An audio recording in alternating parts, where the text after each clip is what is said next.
Les bailleurs sociaux sont engagés depuis de longues années dans une politique de rénovation de leur logement.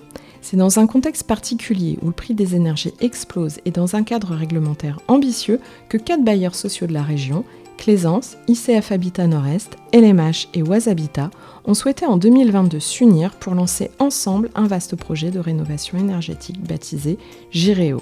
Cette union inédite et innovante a permis d'imaginer le meilleur modèle économique possible pour les locataires, la profession HLM et ses financeurs. Cette collaboration entre bailleurs a de nombreux objectifs. D'abord de rendre possible la massification en préfabriquant en usine les éléments de rénovation. Ensuite d'optimiser les délais de réalisation des travaux et de minimiser l'impact pour les locataires. Puis de réduire les coûts en optant pour une démarche partagée et une commande simultanée en générant un effet de masse pour sécuriser le montage financier. Mais encore de lancer une commande commune claire, à moyen terme, pour permettre de structurer la filière professionnelle et industrielle du bâtiment dans les Hauts-de-France autour de solutions types.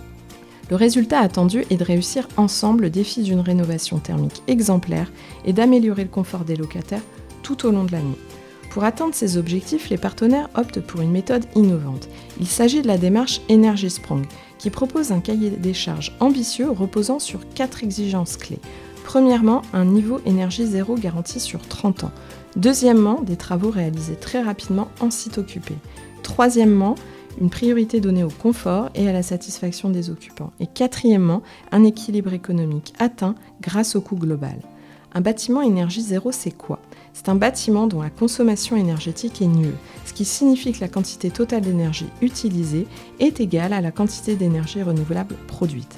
L'avantage de cette méthode est aussi la massification possible grâce aux nombreuses technologies innovantes comme les façades isolantes préfabriquées, des systèmes de chauffage intelligents et des toitures isolantes équipées de panneaux solaires. Comment cela va se passer ? Les bailleurs ont déterminé des patrimoines pour lesquels l'industrialisation est possible, c'est-à-dire des immeubles et des maisons de forme plutôt rectangulaire, faciles à encapsuler avec des éléments préfabriqués. 8 villes et 9 sites des Hauts-de-France sont donc concernés par cette démarche.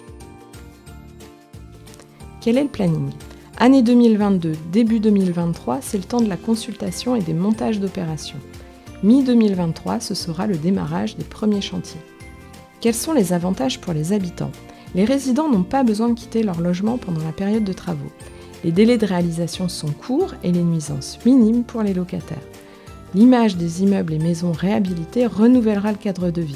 L'embellissement des façades va transformer le quartier, offrant ainsi aux locataires et au voisinage un espace commun plus agréable et plus convivial. Le logement devenant plus vertueux grâce à l'isolation thermique et aux nouveaux équipements va améliorer le confort de vie des familles et réduire significativement la consommation d'énergie.